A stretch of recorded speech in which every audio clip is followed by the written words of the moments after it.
سب سے پہلے اسلام کا اظہار نبی کریم صلی اللہ علیہ وسلم نے نماز ہی سے کیا تھا، اور کفار سے آپ کی مٹ بھیڑ کا آغاز بھی حرم میں آپ کے نماز پڑھنے سے ہوا تھا۔ آیات یہ ہیں: ہرگز نہیں، انسان سرکشی کرتا ہے اس بنا پر کہ وہ اپنے آپ کو بے نیاز دیکھتا ہے، حالانکہ پلٹنا یقیناً تیرے رب ہی کی طرف ہے۔ تم نے اس شخص کو دیکھا جو ایک بندے کو منع کرتا ہے جبکہ وہ نماز پڑھتا ہو۔ تمہارا کیا خیال ہے اگر وہ بندہ راہ راست پر ہو یا تقوی کی تلقین کرتا ہو؟ تمہارا کیا خیال ہے اگر یہ منع کرنے والا شخص حق کو جھٹلاتا اور منہ موڑتا ہو؟ کیا وہ نہیں جانتا کہ اللہ دیکھ رہا ہے؟ ہرگز نہیں، اگر وہ باز نہ آیا تو ہم اس کی پیشانی کے بال پکڑ کر کھینچیں گے، اس پیشانی کو جو جھوٹی اور خطا کار ہے۔ وہ بلا لے اپنے حامیوں کی ٹولی کو، ہم بھی عذاب کے فرشتوں کو بلا لیں گے۔ ہرگز نہیں، اس کی بات نہ مانو اور سجدہ کرو اور اپنے رب کا قرب حاصل کرو۔ آپ کے چچا ابو لہب کو آپ سے اس حد تک کدورت اور عداوت ہو گئی تھی کہ ہر جگہ آپ کے پیچھے پیچھے جاتا، اور جب بھی آپ کسی سے مخاطب ہوتے تو شور مچا دیتا، غلط ملط باتیں کر کے اس شخص کو بات سننے سے روک دیتا۔ دراصل نبی صلی اللہ علیہ وسلم کے بارے میں ابو لہب کا موقف شروع سے یہی تھا، جبکہ قریش نے اس وقت اس طرح کی بات سوچی بھی نہیں تھی۔ حج کے دنوں میں بھی ابو لہب نبی کریم صلی اللہ علیہ وسلم کو جھٹلانے کے لیے بازاروں اور اجتماعات میں آپ کے پیچھے لگا رہتا تھا۔ طارق بن عبداللہ محاربی کی روایت سے معلوم ہوتا ہے کہ یہ شخص صرف زبان سے جھٹلانے ہی پر اکتفا نہیں کرتا تھا بلکہ پتھر بھی مارتا تھا۔ ان پتھروں سے آپ کی ایڑیاں خون آلود ہو جاتی تھیں۔ بعثت سے پہلے ابو لہب نے اپنے دو بیٹوں عتبہ اور عتیبہ کی شادی رسول اللہ صلی اللہ علیہ وسلم کی دو صاحبزادیوں سیدہ رقیہ اور سیدہ ام کلثوم رضی اللہ عنہما سے کی تھی۔ جب آپ نے نبوت کا اعلان فرمایا، توحید کی تبلیغ کی، تو اس نے نہایت سخت رویہ اختیار کیا اور اپنے دونوں بیٹوں کو مجبور کیا کہ وہ آپ کی بیٹیوں کو طلاق دے دیں۔ چنانچہ ان دونوں نے طلاق دے دی۔ اسی طرح جب نبی صلی اللہ علیہ وسلم کے دوسرے صاحبزادے عبداللہ کا انتقال ہوا تو ابو لہب کو اس قدر خوشی ہوئی کہ وہ دوڑتا ہوا اپنے دوستوں کے پاس پہنچا اور انہیں یہ خبر سنائی کہ محمد معاذ اللہ ابتر یعنی نسل بریدہ ہو گئے ہیں۔ ابو لہب کی بیوی ام جمیل بھی رسول اللہ صلی اللہ علیہ وسلم کی دشمنی میں اس سے پیچھے نہیں تھی۔ اس کا نام اروا تھا جو حرب بن امیہ کی بیٹی اور ابو سفیان کی بہن تھی۔ یہ آپ کے راستے میں رات کے وقت کانٹے بچھا دیا کرتی تھی، بہت بد زبان تھی، فساد برپا کرنے والی تھی۔ قرآن میں اسے حمالۃ الحطب یعنی لکڑی ڈھونے والی کا لقب دیا گیا ہے۔ جب اسے معلوم ہوا کہ اس کی اور اس کے شوہر کی مذمت میں قرآن نازل ہوا ہے تو وہ رسول اللہ صلی اللہ علیہ وسلم کو تلاش کرتی ہوئی آئی۔ آپ خانہ کعبہ کے پاس مسجد حرام میں تشریف فرما تھے۔ سیدنا ابو بکر صدیق رضی اللہ عنہ بھی ساتھ تھے۔ اس کی مٹھی میں پتھر تھے۔ آپ کے سامنے آ کھڑی ہوئی تو اللہ تعالیٰ نے اس کی نگاہ پکڑ لی اور وہ رسول اللہ صلی اللہ علیہ وسلم کو نہ دیکھ سکی۔ البتہ ابو بکر صدیق اسے نظر آ رہے تھے۔ اس نے پوچھا، ابو بکر تمہارا ساتھی کہاں ہے؟ مجھے معلوم ہوا ہے کہ وہ میری حجب کرتا ہے۔ اللہ کی قسم اگر میں اس تک پہنچ گئی تو یہ پتھر اس کے منہ پر ماروں گی۔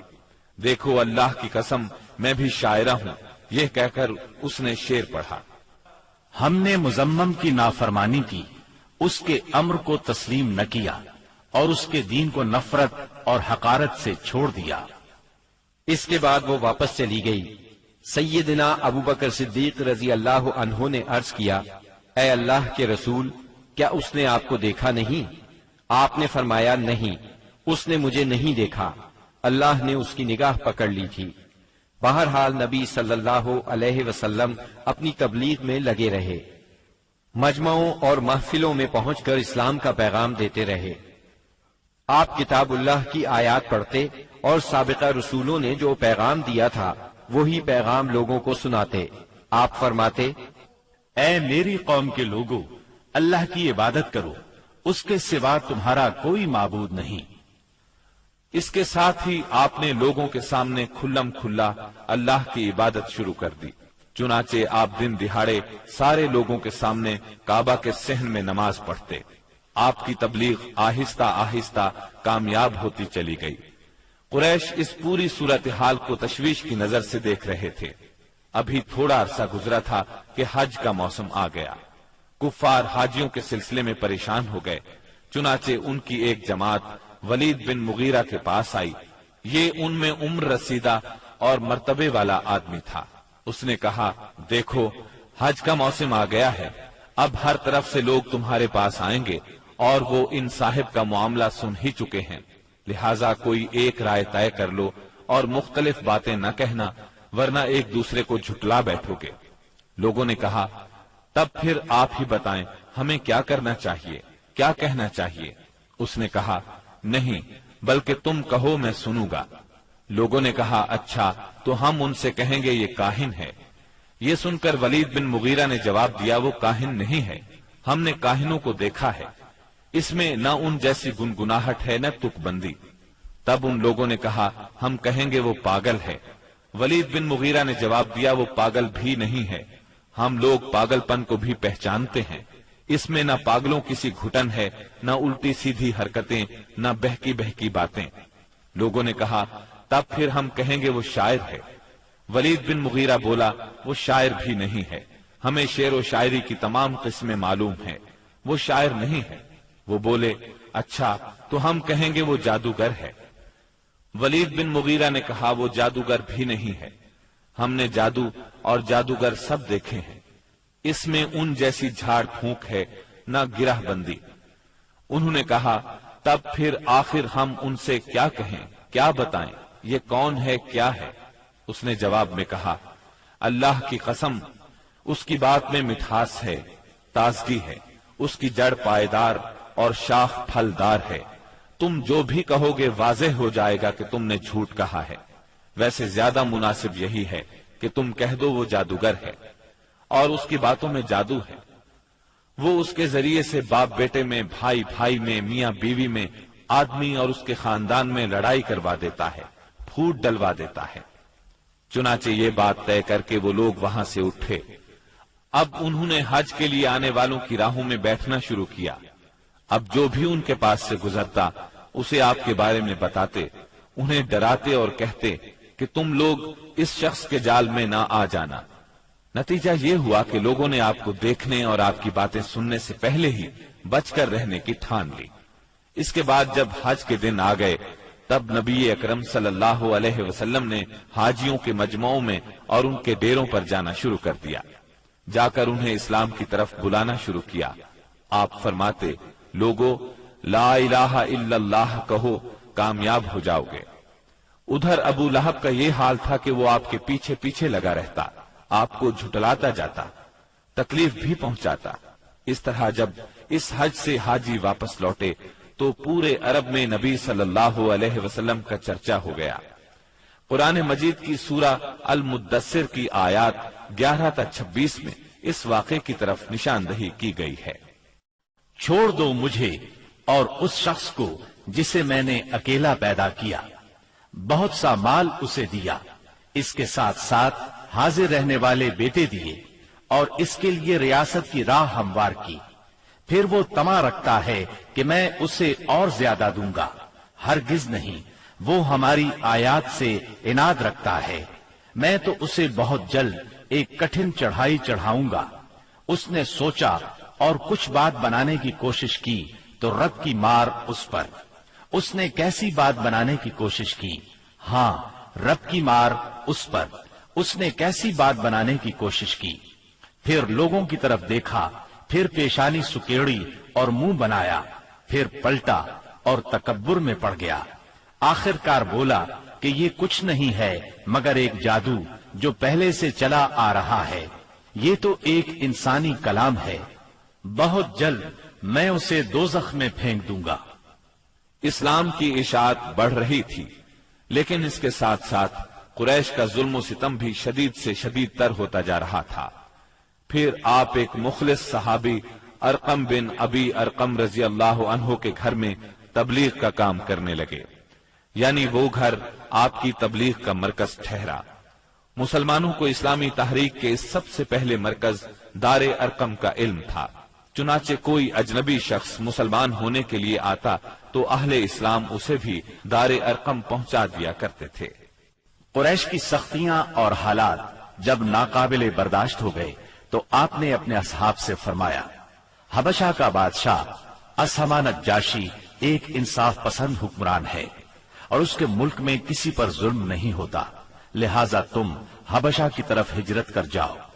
اس ہدایت کے مطابق رجب 5 نبوت میں صحابہ کرام کے پہلے قافلے نے ہجرت کی۔ اس میں 12 مرد اور 4 عورتیں تھیں اور ان کے امیر سیدنا عثمان بن عفان رضی اللہ عنہ تھے۔ ان کے ساتھ ان کی زوجہ محترمہ سیدہ رقیہ رضی اللہ عنہا تھی۔ یہ نبی اکرم صلی اللہ علیہ وسلم کی صاحبزادی تھی اور یہ سیدنا ابراہیم علیہ السلام اور سیدنا لوط علیہ السلام کے بعد پہلا گھرانہ تھا جس نے اللہ کے راستے میں ہجرت کی تھی۔ یہ لوگ رات کی تاریکی میں خاموشی سے نکلے اور جدہ کے جنوب میں واقع بحر احمر کی بندرگاہ شعیبہ کا رخ کیا۔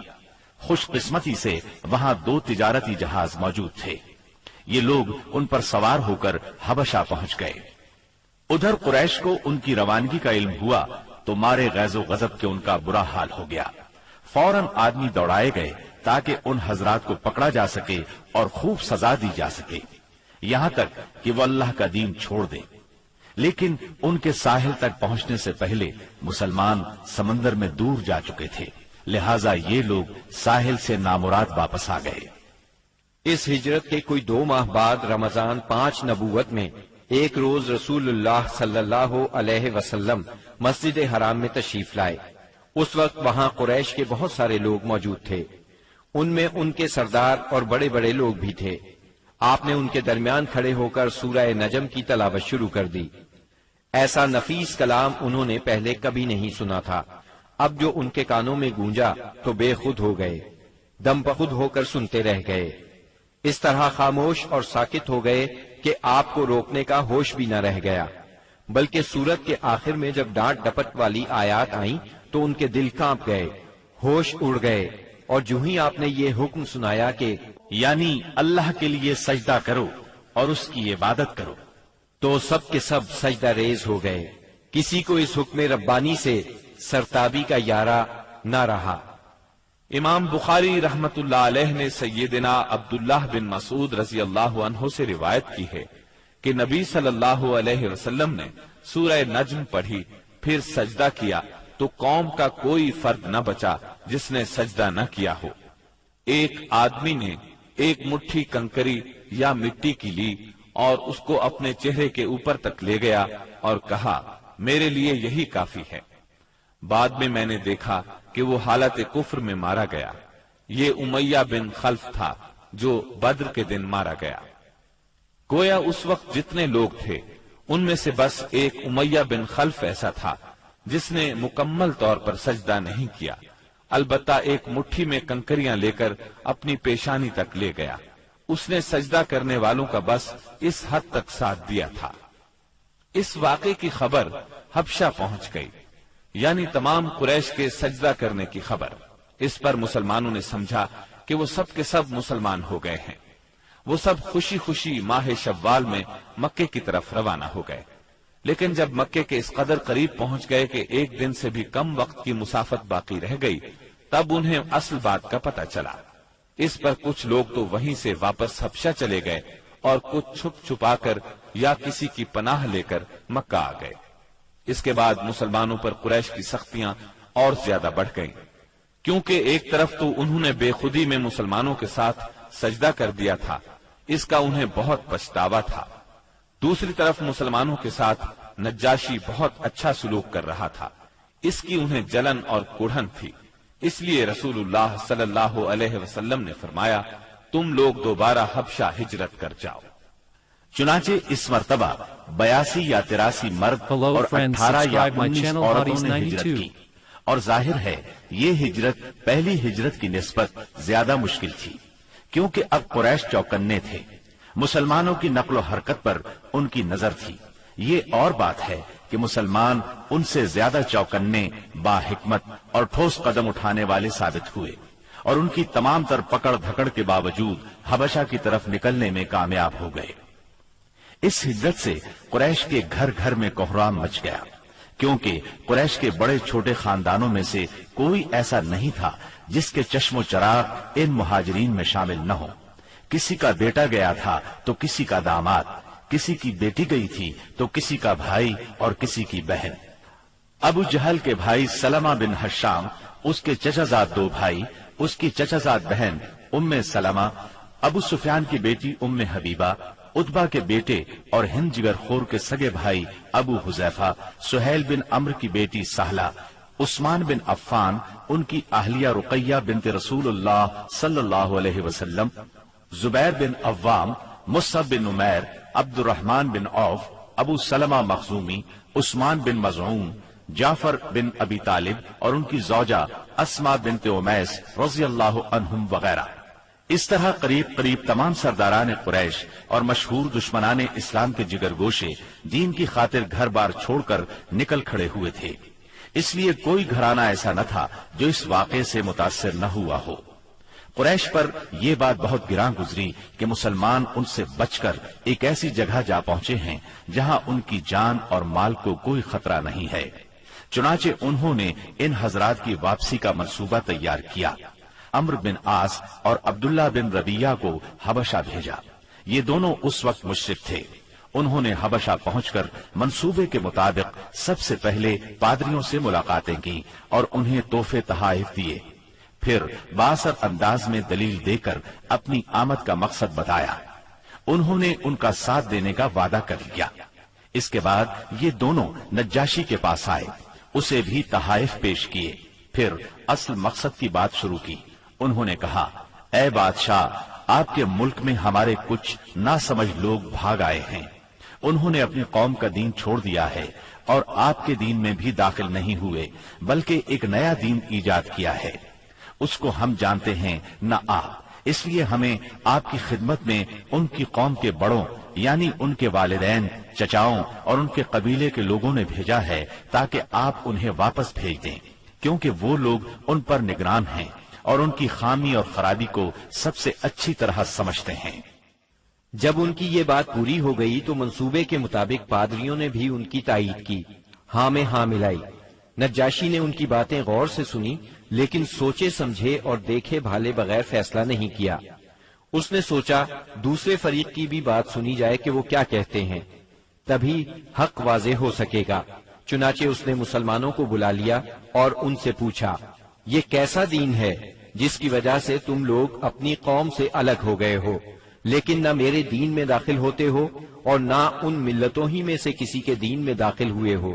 اس کے جواب میں سیدنا جعفر بن ابی طالب رضی اللہ عنہ نے فرمایا، اے بادشاہ، ہم جاہلیت والی قوم تھے، بتوں کو پوجتے تھے، مردار کھاتے تھے، برائیاں کرتے تھے، قرابت داروں سے ناتا توڑتے تھے، پڑوسیوں سے بدسلوکی کرتے تھے۔ ہم میں جو طاقتور ہوتا تھا وہ ہمارے کمزور کو کھا جاتا تھا۔ ہم اس حالت میں تھے کہ اللہ تعالیٰ نے ہم ہی میں سے ایک رسول بھیجا۔ ہم پہلے سے اس کے عالی نسب، سچائی، امانت اور پاک دامنی کو اچھی طرح جانتے تھے۔ اس نے ہمیں اللہ تعالیٰ کی طرف بلایا کہ ہم اسے ایک مانیں اور اسی کی عبادت کریں، اور اس کے سوا ہمارے باپ دادا جن بتوں اور پتھروں کو پوجتے رہے تھے انہیں چھوڑ دیں۔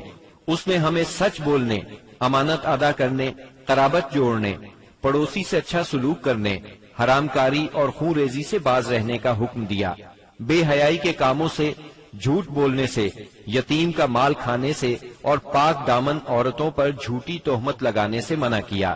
اس نے ہمیں یہ بھی حکم دیا کہ ہم صرف ایک اللہ کی عبادت کریں، اس کے ساتھ کسی کو شریک نہ کریں۔ اس نے ہمیں نماز، زکوٰۃ اور روزے کا حکم دیا۔ اس موقع پر سیدنا جعفر رضی اللہ عنہ نے اسلام کے اور بہت سے احکام گنوائے، پھر کہا، ہم نے اس پیغمبر کو سچا مانا، اس پر ایمان لائے، اس کی پیروی کی اور اس کے لائے ہوئے دین میں اس کی اطاعت کی۔ چنانچہ ہم نے ایک اللہ کی عبادت کی، اس کے ساتھ کسی کو شریک نہیں کیا، اور جو چیزیں اس نے حرام بتائیں انہیں حرام مانا، جو چیزیں اس نے حلال بتائیں ان کو حلال مانا، بس اس پر ہماری قوم ہم سے بگڑ گئی۔ اس نے ہم پر ظلم و ستم کا بازار گرم کر دیا، ہمیں ہمارے دین سے پھیرنے کے لیے فتنوں اور سزاؤں سے دوچار کیا تاکہ ہم اللہ کی عبادت چھوڑ کر پھر سے بت پرستی کی طرف پلٹ جائیں، اور جن گندی چیزوں کو حلال سمجھتے تھے انہیں پھر حلال سمجھنے لگے۔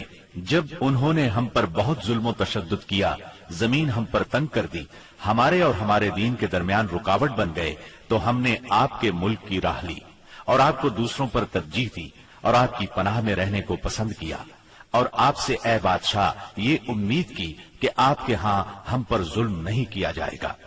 سیدنا جعفر رضی اللہ عنہ کی یہ تقریر سن کر نجاشی نے کہا، کچھ قرآن پڑھ کر سناؤ۔ اس پر سیدنا جعفر رضی اللہ عنہ نے سورہ مریم کی ابتدائی آیات تلاوت کی۔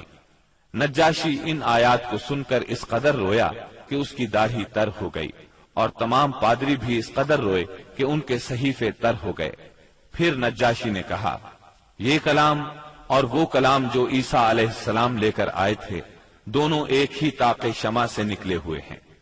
اس کے بعد اس نے قریش کے دونوں نمائندوں سے مخاطب ہو کر کہا، تم لوگ چلے جاؤ، اللہ کی قسم میں انہیں تمہارے حوالے نہیں کر سکتا، اور نہ ان کے خلاف کوئی چال چلی جا سکتی ہے۔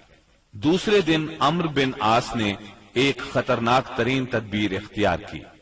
نجاشی سے جا کر کہا، اے بادشاہ، یہ لوگ عیسیٰ علیہ السلام کے بارے میں ایک بڑی بات کہتے ہیں۔ اس پر نجاشی نے پھر مسلمانوں کو بلوایا اور سیدنا عیسیٰ علیہ السلام کے بارے میں سوال کیا۔ سیدنا جعفر رضی اللہ عنہ نے فرمایا، ہم ان کے بارے میں وہی بات کہتے ہیں جو نبی صلی اللہ علیہ وسلم لے کر آئے ہیں، یعنی وہ اللہ کے بندے ہیں، اس کے رسول، اس کی روح اور اس کا وہ کلمہ ہے جسے اللہ نے کنواری پاک دامن مریم علیہ السلام کی طرف القاء کیا تھا۔ اس پر نجاشی نے زمین سے تنکا اٹھایا اور کہا، اللہ کی قسم جو کچھ تم نے کہا ہے اس سے عیسیٰ علیہ السلام اس تنکے کے برابر بھی بڑھ کر نہیں تھے، چنانچہ تم لوگ میرے ملک میں امن اور چین سے رہو، جو تمہیں گالی دے گا اس پر تاوان لگایا جائے گا۔ مجھے سونے کا پہاڑ ملے تو بھی میں گوارا نہیں کروں گا کہ تم میں سے کسی کو ستایا جائے۔ اس کے بعد اس نے حکم دیا کہ قریش کے نمائندوں کو ان کے تحفے واپس کر دیے جائیں۔ چنانچہ یہ دونوں صاحبان منہ لٹکائے واپس مکہ لوٹ آئے، اور مسلمانوں نے وہاں اچھے دیار میں اچھے ہمسائے کے ساتھ قیام کیا۔ بہرحال مشرکین کی چال ناکام ہو گئی۔ یہ بات ان کی سمجھ میں آ گئی کہ وہ مسلمانوں سے عداوت اپنے دائرہ اختیار میں رہ کر ہی کر سکتے ہیں، لیکن پھر اس کے مقابلے میں انہوں نے ایک خوفناک بات سوچی۔ دراصل انہیں اچھی طرح احساس ہو گیا تھا کہ اس مسئلے سے نمٹنے کے لیے ان کے سامنے دو ہی راستے رہ گئے ہیں، یہ کہ رسول اللہ صلی اللہ علیہ وسلم کو طاقت کے ذریعے تبلیغ سے روک دیں یا پھر آپ کے وجود ہی کا صفایا کر دیں۔ تاہم دوسری صورت ان کے لیے بہت مشکل تھی، اس لیے کہ ابو طالب آپ کے محافظ تھے اور وہ مشرکین کے عزائم کے سامنے آہنی دیوار تھے۔ اس لیے یہی مفید سمجھا گیا کہ ابو طالب سے دو باتیں کی جائیں۔ اس تجویز کے بعد سرداران قریش ابو طالب کے پاس گئے اور بولے، اے ابو طالب، آپ ہمارے درمیان بہت عزت اور شرف والے ہیں، ہم نے آپ سے گزارش کی کہ اپنے بھتیجے کو روکیے، لیکن آپ نے نہیں روکا۔ آپ یہ بات یاد رکھیں، ہمارے آباء و اجداد کو گالیاں دی جاتی ہیں، ہم برداشت نہیں کر سکتے۔ ہماری عقلوں کو اور سمجھ بوجھ کو حماقت کہا جائے، ہمارے خداؤں کی عیب جوئی کی جائے، یہ ہم ہرگز برداشت نہیں کر سکتے۔ آپ انہیں روک لیجئے، ورنہ پھر ہم آپ سے اور ان سے ایسی جنگ چھیڑ دیں گے کہ ایک فریق کا صفایا ہو کر رہے گا۔ ابو طالب پر اس زوردار دھمکی کا بہت زیادہ اثر ہوا۔ انہوں نے رسول اللہ صلی اللہ علیہ وسلم کو بلا کر کہا، بھتیجے، تمہاری قوم کے لوگ میرے پاس آئے تھے اور ایسی ایسی باتیں کہہ گئے ہیں، اب مجھ پر اور خود اپنے آپ پر رحم کرو، اس معاملے میں مجھ پر اتنا بوجھ نہ ڈالو جو میرے بس سے باہر ہے۔ یہ سن کر رسول اللہ صلی اللہ علیہ وسلم نے خیال فرمایا کہ اب ان کے چچا بھی ان کا ساتھ چھوڑ رہے ہیں، وہ بھی ان کی مدد نہیں کریں گے، قریش کے مقابلے میں کمزور پڑ گئے ہیں۔ اس لیے آپ صلی اللہ علیہ وسلم نے فرمایا، چچا جان، اللہ کی قسم، اگر یہ لوگ میرے دائیں ہاتھ پر سورج اور بائیں ہاتھ پر چاند رکھ دیں کہ میں اس کام کو اس حد تک پہنچائے بغیر چھوڑ دوں کہ اللہ اسے غالب کر دے یا میں اسی راہ میں ہلاک ہو جاؤں، تب بھی میں نہیں چھوڑوں گا۔ ان الفاظ کے ساتھ ہی آپ کی آنکھوں میں آنسو آ گئے اور وہاں سے اٹھ گئے۔ واپس جانے لگے تو ابو طالب نے پکارا اور سامنے آ کر کہا، بھتیجے جاؤ، جو چاہو کہو کرو، اللہ کی قسم میں تمہیں کبھی بھی کسی بھی وجہ سے نہیں چھوڑ سکتا۔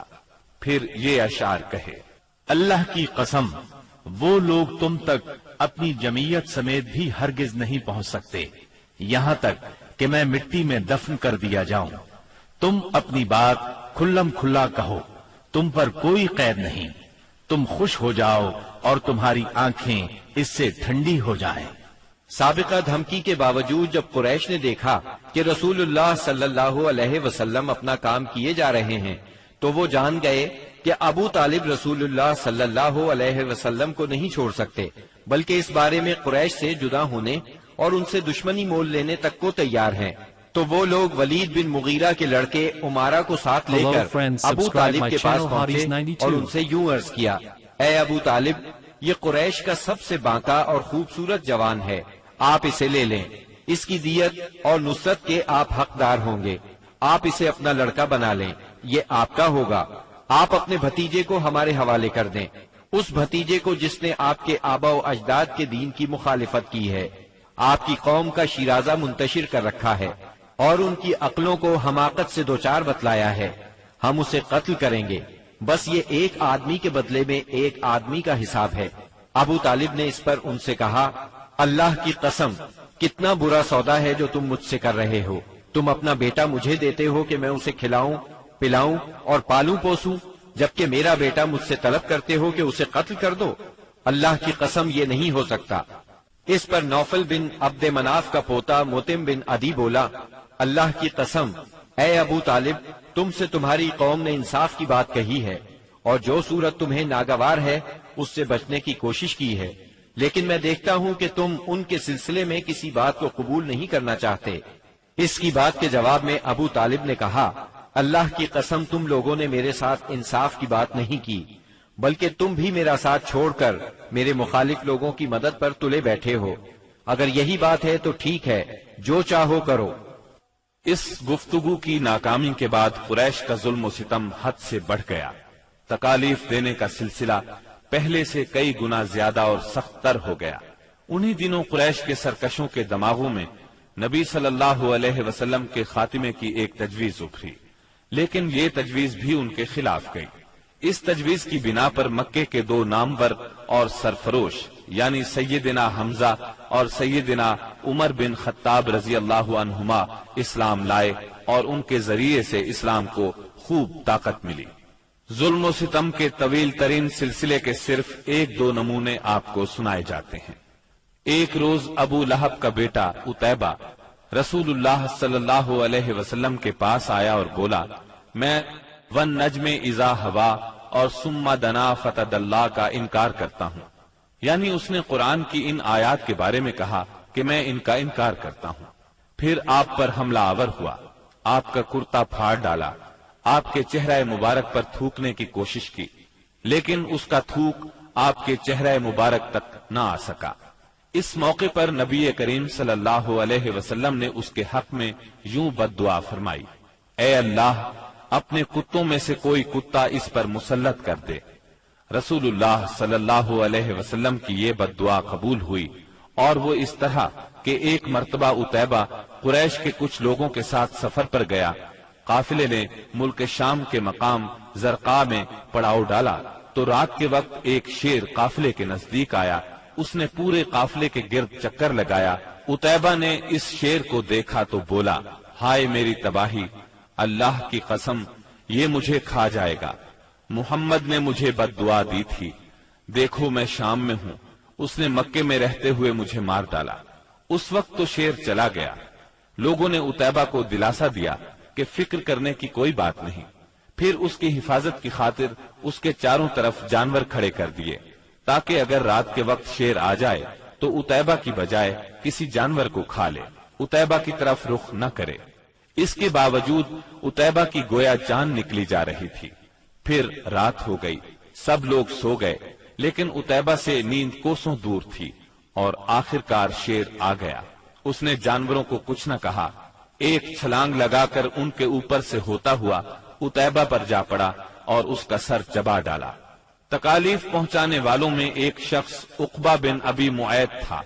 اس نے ایک روز حالت سجدہ میں نبی صلی اللہ علیہ وسلم کی گردن اس زور سے دبائی کہ معلوم ہوتا تھا آپ کی آنکھیں باہر نکل آئیں گی۔ سیدنا امیر حمزہ رضی اللہ عنہ رشتے میں آپ کے چچا تھے، مگر عمر میں آپ سے 2-3 سال ہی بڑے تھے۔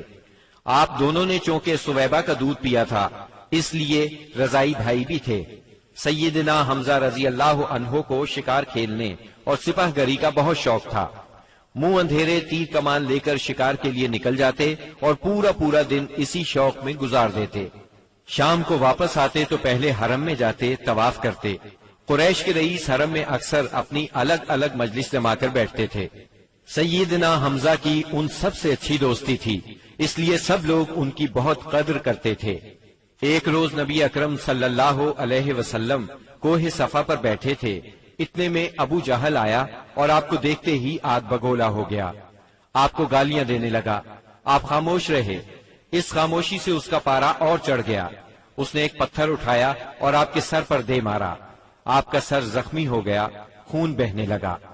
شام کو سیدنا حمزہ رضی اللہ عنہ شکار سے لوٹے تو عبداللہ بن جدعان کی لونڈی نے بتایا کہ آج آپ کے بھتیجے محمد کو ابو جہل نے سخت تکلیف پہنچائی ہے، آپ زخمی ہو گئے ہیں۔ سیدنا حمزہ رضی اللہ عنہ نے یہ سنا تو غصے سے بھڑک اٹھے، آخر آپ ان کے قریبی عزیز تھے۔ سیدھے ابو جہل کے پاس گئے اور بولے، تو میرے بھتیجے کو گالی دیتا ہے، حالانکہ میں اسی کے دین پر ہوں۔ اس کے بعد کمان سے اس زور سے مار ماری کہ ابو جہل اس کمان سے زخمی ہو گیا۔ اب سیدنا حمزہ رضی اللہ عنہ آپ صلی اللہ علیہ وسلم کے پاس پہنچے اور بولے، بھتیجے تمہیں یہ سن کر خوشی ہوگی کہ میں نے ابو جہل سے تمہارا بدلہ لے لیا ہے۔ اس پر نبی اکرم صلی اللہ علیہ وسلم نے فرمایا، چچا میں ایسی باتوں سے خوش نہیں ہوا کرتا، اگر آپ میری خوشی چاہتے ہیں تو اس کا آسان اور سیدھا سادہ طریقہ یہ ہے کہ آپ مسلمان ہو جائیں۔ سیدنا امیر حمزہ رضی اللہ عنہ کے دل پر اس جملے کا اتنا اثر ہوا کہ انہوں نے اسی وقت کلمہ پڑھا اور اسلام قبول کر لیا۔ سیدنا حمزہ رضی اللہ عنہ کے ایمان لانے کے 3 دن بعد سیدنا عمر بن خطاب بھی اسلام لے آئے۔ وہ قریش مکہ کے بہت بڑے ستون اور مددگار تھے۔ قریش کی طرف سے بیرونی ممالک سے سفارتی تعلقات رکھنا انہی کی ذمہ داری تھی۔ اسلام قبول کرنے سے پہلے آپ مسلمانوں کے سخت خلاف تھے، بہت سخت گیر تھے، طبیعت میں غصہ بہت تھا۔ ایک رات رسول اللہ صلی اللہ علیہ وسلم خانہ کعبہ کے پاس نماز پڑھ رہے تھے۔ سیدنا عمر رضی اللہ عنہ نے چھپ کر چند آیات سن لی۔ ان کے دل میں آیا کہ یہ حق ہے، لیکن پھر بھی اپنے خیالات پر جمے رہے، یہاں تک کہ ایک روز نبی صلی اللہ علیہ وسلم کا کام تمام کرنے کی نیت سے تلوار لے کر نکل کھڑے ہوئے۔ راستے میں ان کی ملاقات سیدنا نعیم بن عبداللہ سے ہوئی۔ یہ نئے نئے مسلمان ہوئے تھے، اس لیے ابھی ان کے اسلام لانے کی خبر سیدنا عمر رضی اللہ عنہ کو نہیں ہوئی تھی۔ ان کے ہاتھ میں ننگی تلوار اور چہرے پر شدید غصے کے آثار دیکھ کر انہوں نے پوچھا، خیر تو ہے عمر، دوپہر کے وقت ننگی تلوار لیے کدھر کا ارادہ ہے؟ سیدنا عمر رضی اللہ عنہ نے جواب دیا، محمد کو قتل کرنے کے لیے جا رہا ہوں۔ یہ سن کر نعیم بولے، محمد کو قتل کرنے سے پہلے اپنے گھر کی خبر لو۔ تمہاری بہن فاطمہ اور تمہارے بہنوئی سعید تمہارا دین چھوڑ کر اسلام قبول کر چکے ہیں۔ سیدنا عمر یہ سن کر آگ بگولا ہو گئے، سیدھے بہن کے گھر پہنچے۔ اس وقت گھر میں قرآن کے ایک معلم سیدنا خباب بن ارت رضی اللہ عنہ انہیں قرآن پڑھا رہے تھے۔ دروازے پر دستک کی آواز سن کر ان کی بہن فاطمہ بنت خطاب نے قرآن کے اوراق چھپا دیے۔ خباب بن ارت بھی ایک طرف چھپ گئے۔ اب بہنوئی نے دروازہ کھولا۔ دروازہ کھلتے ہی سیدنا عمر رضی اللہ عنہ نے پوچھا، تم کیا پڑھ رہے تھے، مجھے دکھاؤ۔ ساتھ ہی سعید بن زید کو مارنے لگے۔ بہن نے اپنے خاوند کو چھڑانے کی کوشش کی تو ان پر بھی ٹوٹ پڑے، وہ بھی زخمی ہو گئیں، ان کے منہ سے خون بہنے لگا، جوش میں آ کر بولی، جو جی میں آئے کر لو عمر، ہم مسلمان ہو چکے ہیں۔ سیدنا عمر رضی اللہ عنہ نے بہن کو زخمی دیکھا تو شرمندہ ہوئے اور نرم آواز میں بولے، مجھے سناؤ تم کیا پڑھ رہے تھے، میں جاننا چاہتا ہوں تمہارا دین کیا ہے۔ فاطمہ بنت خطاب رضی اللہ عنہا نے جوش کے عالم میں چند جملے کہے، پھر فرمایا، جاؤ پہلے غسل کرو، پھر دکھائیں گے ہم کیا پڑھ رہے تھے۔ غسل کے بعد انہیں قرآنی اوراق دکھائے گئے، انہیں نرم پڑھتے دیکھ کر سیدنا خباب بن ارد بھی کونے سے نکل کر سامنے آ گئے۔ قرآن کے اوراق پر سورہ طٰہٰ کی چند آیات تھی۔ سیدنا عمر رضی اللہ عنہ نے ان کو پڑھا تو کایا پلٹ گئی اور بولے، یہ تو بہت عمدہ چیز ہے، بتاؤ مسلمان کس طرح ہوتے ہیں۔ سیدنا خباب بن ارد نے کہا، اے عمر، جمعرات کی رات رسول اللہ صلی اللہ علیہ وسلم نے اللہ تعالی سے دعا کی تھی کہ اے اللہ، ابو جہل یا عمر بن خطاب سے اسلام کو تقویت دے، تمہیں خوشخبری ہو کہ یہ سعادت تمہارے حصے میں آ رہی ہے۔ رسول اللہ صلی اللہ علیہ وسلم دار ارقم میں ہیں۔ سیدنا عمر رضی اللہ عنہ ان کے ساتھ دار ارقم پہنچے، دروازے پر دستک دی، دروازہ کھلنے پر اندر موجود لوگ سیدنا عمر رضی اللہ عنہ کو دیکھ کر چونک اٹھے۔ نبی صلی اللہ علیہ وسلم کو بتایا تو آپ نے فرمایا، آنے دو۔ سیدنا عمر رضی اللہ عنہ اندر داخل ہوئے، آپ صلی اللہ علیہ وسلم نے ان کا کرتا پکڑ کر کھینچا اور فرمایا، عمر کس ارادے سے آئے ہو؟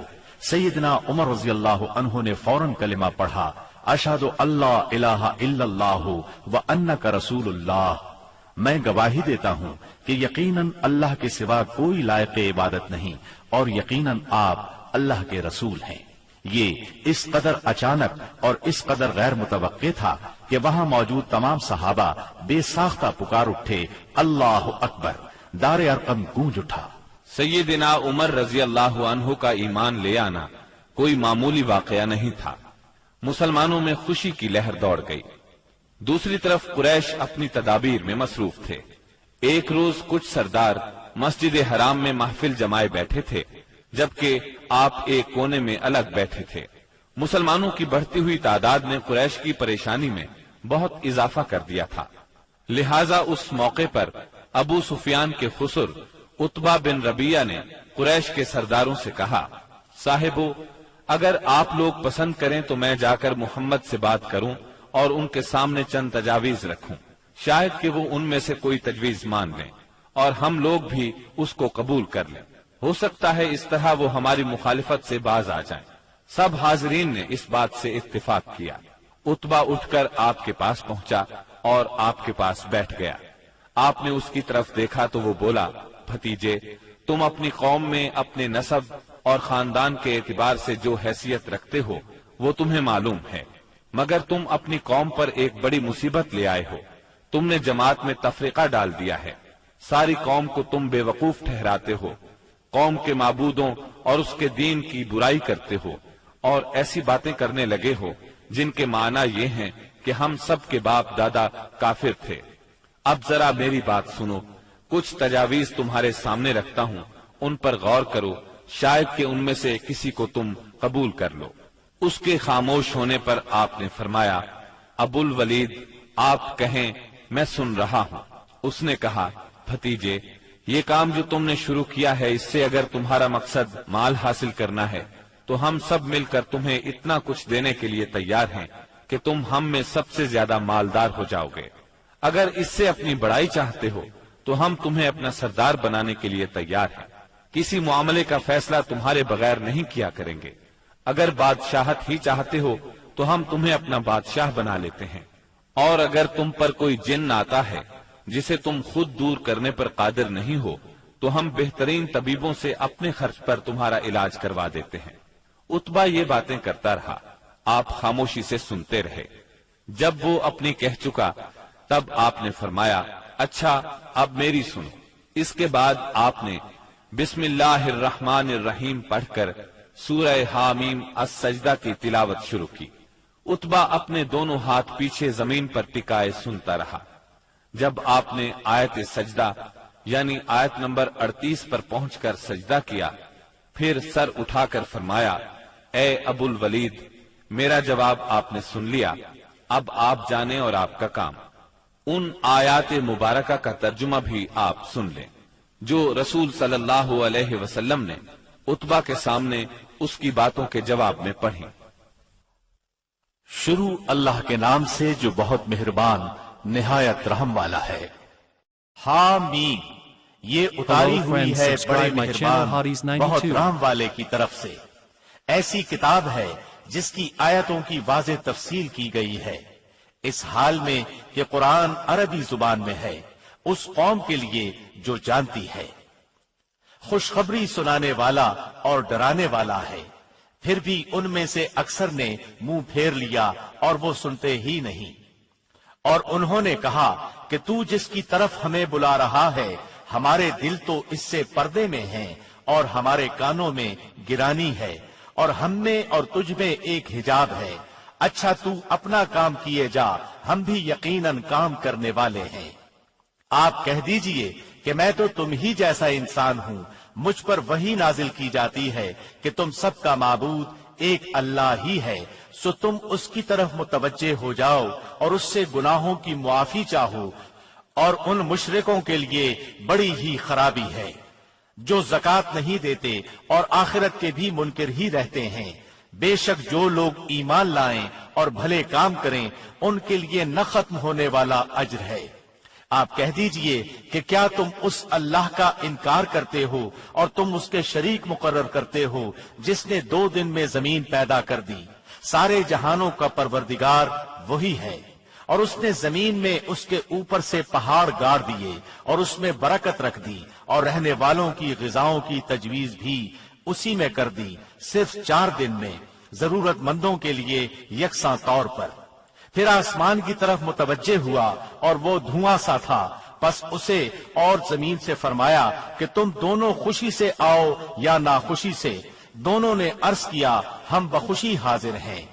پس 2 دن میں 7 آسمان بنا دیے اور ہر آسمان میں اس کے مناسب وحی بھیج دی، اور ہم نے آسمان دنیا کو چراغوں سے زینت دی اور نگہبانی کی۔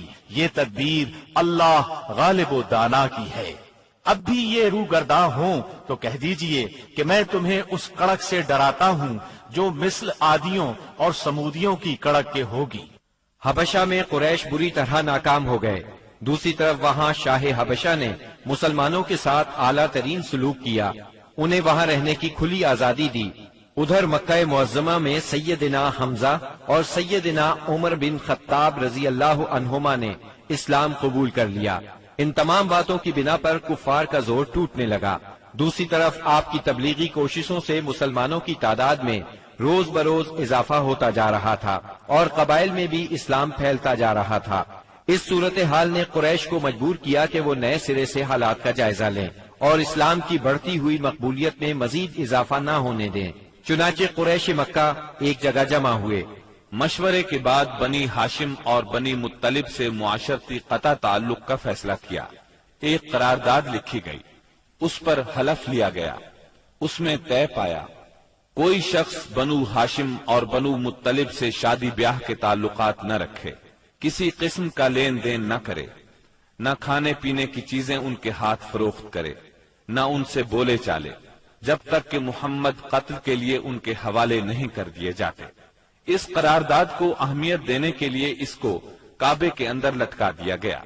دوسرے قبائل خاص طور پر بنو کنانہ بھی اس معاہدے میں شریک ہو گئے۔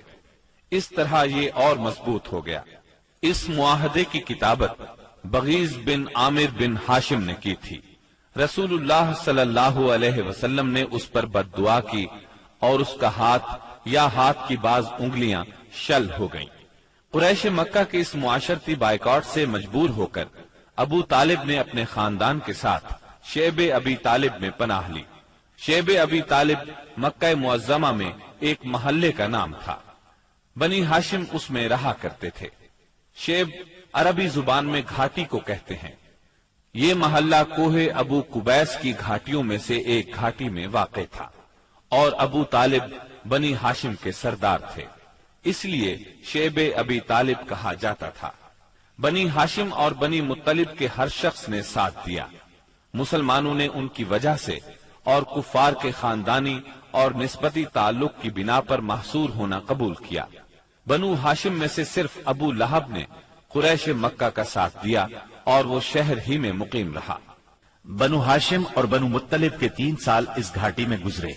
یہ 3 سال اس قدر سخت، تنگ دستی، غربت اور تکالیف کے تھے کہ بھوک کی شدت سے بچوں کے بلبلانے کی آوازیں راستہ چلتے لوگوں کو سنائی دیتی تھیں، مگر سنگ دل کفار ان چیخوں کو سن کر خوش ہوتے تھے۔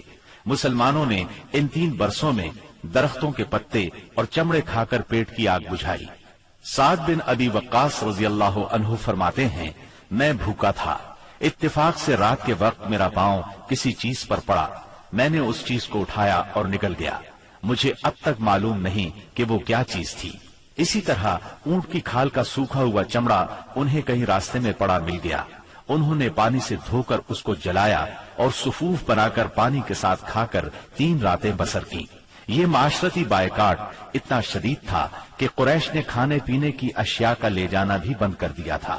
جب کوئی تجارتی قافلہ مکے آتا تو ابو لہب اٹھتا اور اعلان کرتا، کوئی تاجر عام نرخوں پر اصحاب محمد کو فروخت نہ کرے، بلکہ اتنی قیمت بڑھائے کہ وہ چیز ان لوگوں کی قوت خرید سے باہر ہو جائے۔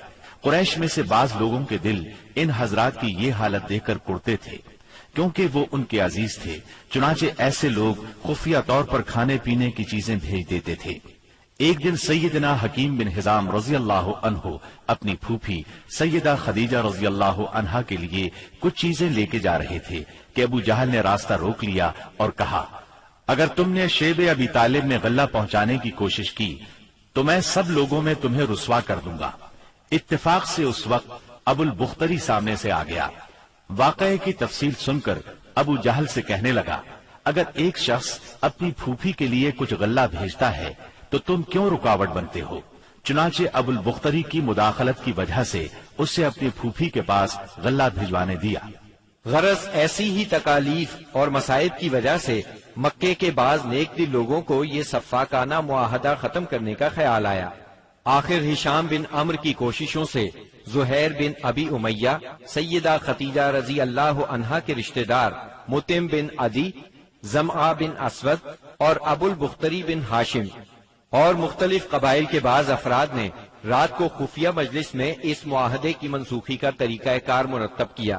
پھر صبح کو کعبۃ اللہ کے پاس اپنے اپنے حلقے میں جمع ہوئے۔ طواف کے بعد پہلے زہیر نے اعلان کیا، جب تک انسانیت کے خلاف اس معاہدے کو ختم نہیں کیا جائے گا میں چین سے نہیں بیٹھوں گا۔ اس پر ابو جہل نے مخالفت کی، لیکن 4 اور نیک دل انسانوں نے اپنے اپنے قبیلے کی طرف سے یکے بعد دیگرے اس بائیکاٹ کو ختم کرنے کا اعلان کیا۔ ابو جہل مجلس کا یہ رنگ دیکھ کر دنگ رہ گیا اور کہنے لگا، یہ معاملہ تو پہلے ہی سے طے شدہ لگتا ہے۔ تکالیف پہنچانے کی پالیسی کے بعد جب قریش نبی کریم صلی اللہ علیہ وسلم کو نفسیاتی حربوں سے شکست نہ دے سکے تو انہوں نے اب ان پر معاشرتی دباؤ ڈالنے کا پروگرام بنایا۔ اس کے لیے ان کے سرپرست اور نگران ابو طالب پر دباؤ ڈالنا ضروری تھا۔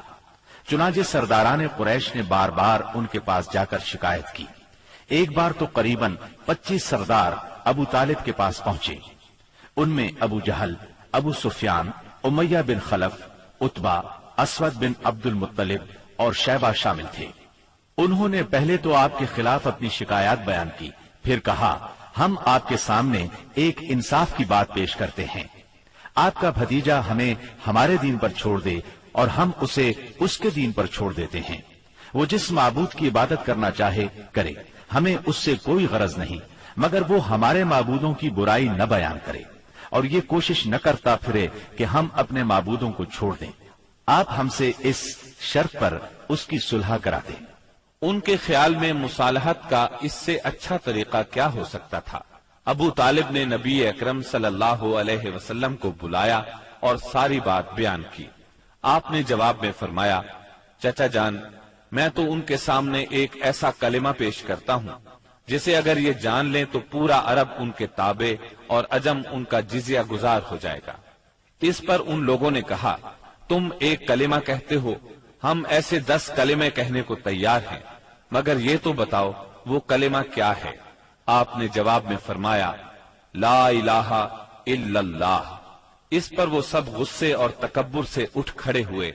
اس وقت وہ جو باتیں کہتے ہوئے وہاں سے نکلے، ان کا ذکر قرآن کریم کی سورہ صاد کی آیات 1 تا 7 میں آیا ہے۔ صاد، اس نصیحت والے قرآن کی قسم، بلکہ کفار غرور و مخالفت میں پڑے ہوئے ہیں۔ ہم نے ان سے پہلے بھی بہت سی امتوں کو تباہ کر ڈالا، تو انہوں نے ہر چند چیخ پکار کی، لیکن وہ وقت چھٹکارے کا نہ تھا۔ اور کافروں کو اس بات پر تعجب ہوا کہ انہی میں سے ایک انہیں ڈرانے والا آ گیا، اور کہنے لگے کہ یہ تو جادوگر اور جھوٹا ہے۔ کیا اس نے اتنے سارے معبودوں کا ایک ہی معبود کر دیا؟ واقعی یہ بہت ہی عجیب بات ہے۔ Hello friends, ان کے subscribe my سردار channel یہ Hotties کہتے ہوئے 92. چلے کہ چلو جی اور اپنے معبودوں پر جمے رہو، یقیناً اس بات میں کوئی غرض ہے۔ ہم نے تو یہ بات پچھلے دین میں بھی نہیں سنی، کچھ نہیں، یہ تو صرف من گھڑت ہے۔ نبی اکرم صلی اللہ علیہ وسلم اور آپ کے صحابہ کرام رضی اللہ عنہم کو اس مصیبت سے نجات تو مل گئی، لیکن قریش کے 3 سالہ بائیکاٹ نے بہت سے حضرات کی صحت برباد کر دی تھی۔ آپ شہر میں تشریف لائے ہی تھے کہ آپ کے چچا ابو طالب بیمار پڑ گئے اور چند روز بعد ہی وفات پا گئے۔ صحیح بخاری میں مسیب رحمت اللہ علیہ سے مروی ہے کہ جب ابو طالب کی وفات کا وقت آیا تو نبی کریم صلی اللہ علیہ وسلم ان کے پاس تشریف لے گئے۔ اتفاق سے اس وقت ابو جہل اور عبداللہ بن ابی امیہ بھی ابو طالب کی عیادت کے لیے موجود تھے۔ رسول اللہ صلی اللہ علیہ وسلم نے فرمایا، چاچا جان، آپ لا الہ الا اللہ کہہ دیجئے، بس ایک کلمہ جس کے ذریعے میں اللہ تعالی کے پاس آپ کے لیے حجت پیش کر سکوں گا۔ اسی وقت ابو جہل اور عبداللہ بن ابی امیہ نے دخل اندازی کی، بولے، ابو طالب، کیا تم اپنے باپ عبد المطلب کے دین سے پھر جاؤ گے؟ یہ سن کر ابو طالب ذرا دیر کے لیے رکے، پھر بولے، میں عبد المطلب کے دین پر مرتا ہوں۔ اس کے بعد ابو طالب نے آپ کی طرف دیکھا اور کہا، میں کلمہ شہادت کہہ دیتا، لیکن قریش کہیں گے کہ ابو طالب موت سے ڈر گیا۔ یہ سن کر آپ نے فرمایا، میں آپ کے لیے مغفرت کی دعا کرتا رہوں گا جب تک اللہ مجھے ایسا کرنے سے منع نہ کر دے۔ اس پر سورہ توبہ کی آیت 113 نازل ہوئی۔ نبی اور اہل ایمان کے لیے درست نہیں کہ مشرکین کے لیے دعائے مغفرت کریں، اگرچہ وہ قرابت دار ہی کیوں نہ ہو، جبکہ ان پر واضح ہو چکا ہے کہ وہ جہنمی ہیں۔ جناب ابو طالب کی وفات کے چند روز بعد سیدہ خدیجہ رضی اللہ عنہا نے انتقال فرمایا۔ آپ اپنے شفیق چچا کی وفات کے صدمے سے ابھی سنبھلے بھی نہیں تھے کہ سیدہ خدیجہ رضی اللہ عنہا جیسی جانثار اور غم گسار رفیقہ حیات دنیا سے رخصت ہو گئیں۔ ان کی وفات نبوت کے 10ویں سال ماہ رمضان میں ہوئی۔ اس وقت ان کی عمر 65 برس تھی۔ رسول اللہ صلی اللہ علیہ وسلم کا ارشاد ہے، جس وقت لوگوں نے میرے ساتھ کفر کیا وہ مجھ پر ایمان لائیں، جس وقت لوگوں نے مجھے جھٹلایا انہوں نے میری تصدیق کی، جس وقت لوگوں نے مجھے محروم کیا انہوں نے مجھے اپنے مال میں شریک کیا، اور اللہ نے مجھے ان سے اولاد دی اور دوسری بیویوں سے کوئی اولاد نہ دی۔ ان کی میت خود آپ نے قبر میں اتاری۔ اس سال کا نام خود آپ نے عام الحزن رکھا۔ یہ نام تاریخ اسلام کا جز بن گیا۔ جناب ابو طالب اور سیدہ خدیجہ الکبریٰ کی وفات کے بعد کفار مکہ اور بھی زیادہ دلیر ہو گئے، پہلے سے زیادہ آپ کو تنگ کرنے لگے، یہاں تک کہ آپ کا گھر سے نکلنا بھی مشکل ہو گیا۔ ابو طالب کی وفات پر ابو لہب بنو ہاشم کا سردار بنا۔ شروع ہی میں اس نے اعلان کر دیا کہ آپ اپنے اقوال اور اعمال کے ذمہ دار ہیں۔ یہ اعلان گویا آپ کو برادری سے خارج کر دینے کے برابر تھا کہ جو چاہے آپ کو معاذ اللہ قتل کر دے، قبیلہ آپ کی حمایت نہیں کرے گا۔ آخر کار آپ شوال 10 نبوت اواخر مئی یا اوائل جون 619 عیسوی کو اس ارادے سے طائف تشریف لے گئے کہ بنی ثقیف کو اسلام کی طرف بلائیں، اور اگر وہ اسلام قبول نہ کریں تو انہیں کم از کم اس بات پر آمادہ کریں کہ وہ آپ کو اپنے ہاں چین سے بیٹھ کر کام کرنے کا موقع دیں۔ طائف مکہ معظمہ سے 60 میل کے فاصلے پر پہاڑوں میں ایک سرسبز و شاداب مقام ہے جو اپنی خوشگوار آب و ہوا کی وجہ سے اہل حجاز کے لیے ایک صحت افزا مقام کی حیثیت رکھتا ہے۔ جس وقت آپ نے طائف کا سفر اختیار کیا وہاں قبیلہ بنو ثقیف برسر اقتدار تھا۔ آپ کو اس وقت کوئی سواری تک میسر نہیں تھی۔ مکہ معظمہ سے طائف تک کا سفر آپ نے پیدل طے کیا۔ آپ کے ساتھ صرف زید بن حارثہ رضی اللہ عنہ تھے۔ راستے میں جس قبیلے سے گزر ہوتا اسے اسلام کی دعوت دیتے، لیکن کسی نے بھی دعوت قبول نہ کی۔ وہاں پہنچ کر آپ نے 10 دن قیام فرمایا۔ اس قیام کے دوران ثقیف کے 3 سرداروں کے پاس گئے جو آپس میں بھائی تھے، جن کے نام یہ ہیں عبد یعلیل، مسعود اور حبیب۔ ان کے والد کا نام عمرو بن عمیر ثقفی تھا۔ آپ نے انہیں اللہ کی اطاعت اور اسلام کی مدد کی دعوت دی۔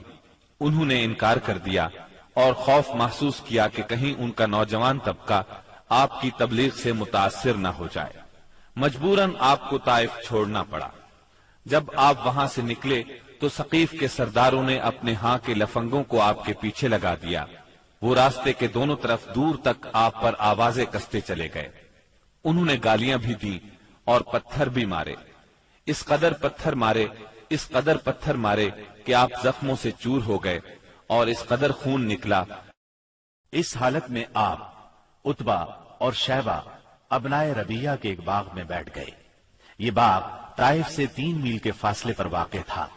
باغ میں ایک دیوار سے ٹیک لگا کر انگور کی بیل کے سائے میں بیٹھ گئے۔ جو کچھ پیش آیا اس پر سوچ بچار کر رہے تھے۔ چنانچہ آپ نے ایک رقت انگیز دعا فرمائی جو دعائے مستضعفین کے نام سے مشہور ہے، جس کا مفہوم یہ ہے: الہی میں تجھ سے اپنی کمزوری و بے بسی اور لوگوں کے نزدیک اپنی بے قدری کا شکوہ کرتا ہوں۔ یا ارحم الراحمین، تو کمزوروں کا رب ہے، تو میرا بھی رب ہے۔ تو مجھے کس کے حوالے کر رہا ہے؟ کیا کسی بیگانے کے جو میرے ساتھ تندی سے پیش آئے، یا کسی دشمن کے جسے تو نے میرے معاملے کا مالک بنا دیا ہے؟ اگر مجھ پر تیرا غضب نہیں ہے تو کوئی پرواہ نہیں، لیکن تیری عافیت میرے لیے زیادہ کشادہ ہے۔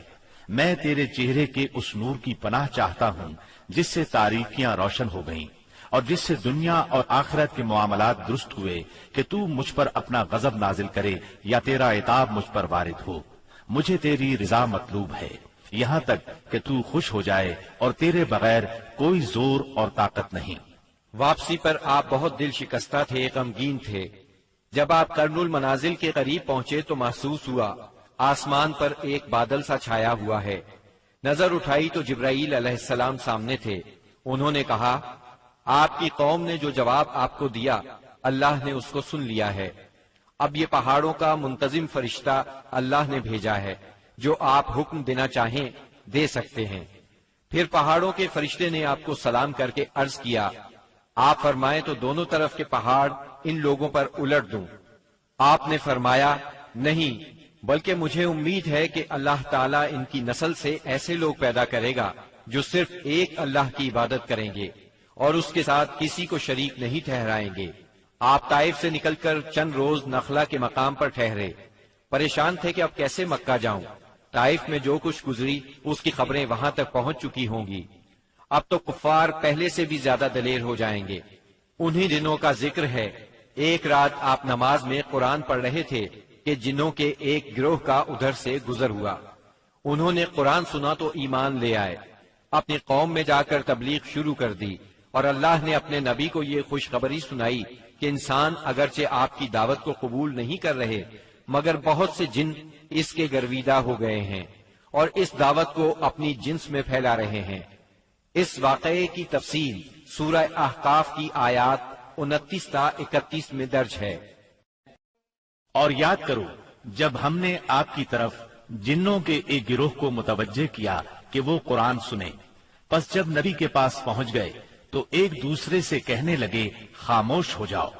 پھر جب تلاوت ختم ہو گئی تو اپنی قوم کو خبردار کرنے کے لیے واپس لوٹ گئے۔ کہنے لگے، اے ہماری قوم، ہم نے یقیناً وہ کتاب سنی ہے جو موسیٰ کے بعد نازل کی گئی ہے، جو اپنے سے پہلی کتابوں کی تصدیق کرنے والی ہے۔ جو سچے دین اور راہ راست کی طرف راہبری کرتی ہے۔ اے ہماری قوم، اللہ کے بلانے والے کا کہا مانو، اس پر ایمان لاؤ تو اللہ تمہارے گناہ۔ سب سے پہلے اسلام کا اظہار۔ Hello friends, subscribe my channel.